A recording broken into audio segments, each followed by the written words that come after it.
Retta. Today I'm here with J.Geiger, president of J.Geiger Consulting, and we're going to ask him the question, Jeff, what's the difference between Agile and Waterfall, and when were you first exposed? Well, Retta, thanks. It's a great question. I was first exposed to Agile methodology about 5 years ago, and at that time, my only work had been in Waterfall methodology. In fact, about 15 years in Waterfall. It actually was a really pleasant change for me in my career because it allowed me to get involved in something that was a little bit more interactive and where you could see results quickly. The differences between Waterfall and Agile are that Waterfall is a bunch of larger sequential phases of a project, and Agile is continuous delivery starting with an MVP and then iterating on that MVP. So Jeff, what's an MVP? MVP is an acronym for Minimum Viable Product, and essentially it's a minimum deliverable return on investment for that time frame during what we call a sprint. And a sprint is generally 2 to 3 weeks. Some companies go more, and some companies go less, although 2 to 3 weeks seems to be about the sweet spot for a sprint. What's interesting about my experience with going from Waterfall to Agile is that it was really super easy to make that switch. The work is actually more fun, it's more interactive, and we get to break the work up into smaller chunks. Did you have problems with the business buying into Agile since they were all used to Waterfall? At first, yes, because the business people that were generally involved, they, under a Waterfall environment, they give you the requirements and then you go off and do the work and then they come back and expect their product to be done. But in the Agile world, they do get to be involved the whole way, and it does involve more of their time, but the neat thing about that is that they get continuous feedback, and after a few iterations, a few sprints, they get to learn what can be done within a 2-week period of time or 3-week period of time during a sprint. And the neat part about that with the company, you also develop a really great camaraderie with the people as well, and it ends up where you end up delivering more and continuously, and you're actually delivering results. So how fast did your business accept it, and what was if you could say one key thing to getting the business on board? The reason I asked that part is the IT people seem to love it.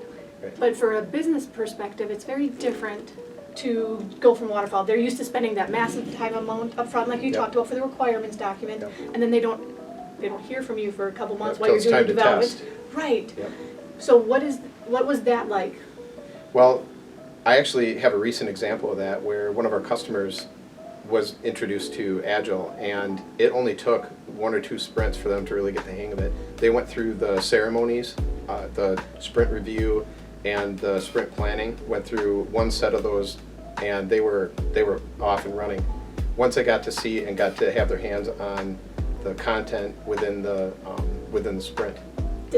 So you do a demo at the end of a sprint? That's correct, yeah. And I found that that's where the business seems to like it the most, because they get to see it and get the hands-on quicker. Right. Once they saw it, they had a lot of ideas sparked and what really could work, and it made them think more of what they really needed and what was minimal viable product versus what was just a nice to have. Right, yeah. It actually, after a couple of sprints, you generally get to that point where you build that trust up, and they get to understand that they can set some things that are maybe a little less important aside while you focus on the more important things.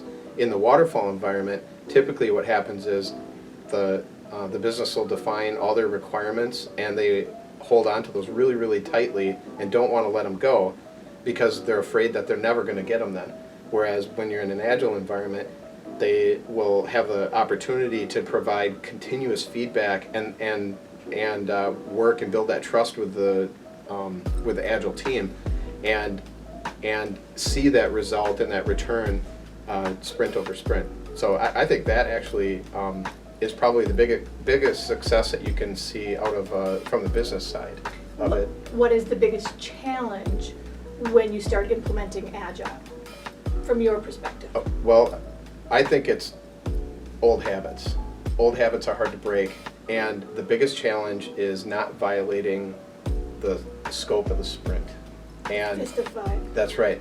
The sprint team, the biggest thing with the sprint team is that they're going to commit to getting done all the scope that is defined in that sprint. And if you don't have the discipline to protect that scope and to maintain that scope, and at a minimum, if there is something that needs to be added into the sprint, have a negotiation about what then comes out. If you don't have that discipline, you end up just adding more work and burning out your sprint team and losing trust. So that's probably the biggest thing, and that is the biggest challenge, maintaining that scope. And the biggest thing that the individuals involved with the sprint, including the organizations that might be going to Agile, is to have that level of trust. It's just 2 weeks. Just hold on for 2 weeks. What you do end up having, though, is break-fix things that get introduced depending on the makeup of your team. And so there are sometimes things where it's really important that your team has some time built into their sprints to do break-fix type items. Sometimes that'll take a little bit more, sometimes not, but that also is a bit of a challenge, because that's always tugging at them and pulling them away from that very important sprint work. And it removes their focus, right? That's right. Too many things to focus on, you don't have as good quality work. Right. So if you could give one last message to our audience, what would you want them to know? Well, if you haven't tried an Agile approach, give it a try. You don't have to do it on a large scale, you can do it on a small scale. You can also take concepts that you find within the Agile methodology and you can apply them on a waterfall project. And over time, you can start to move toward that Agile approach. Agile, while it's rigorous in the discipline around the scope and the focus of the team on that, it's also a way where it allows the team some flexibility in how they're going to get their work done. They've stood up and committed to providing that minimum viable product for that sprint at the end of the sprint review, and really you need to let the sprint team figure out how they're best going to do that and how they are going to deliver it. And then you can then provide feedback, like as a business owner or as a business process owner, you can provide feedback to that team, and then they can pivot and make an adjustment in that next 2 week period of time. So I guess my advice is give it a try. Don't be afraid to inject Agile principles, even in a waterfall environment. They work and they are very team engaging. Great answer. Thank you for joining us today.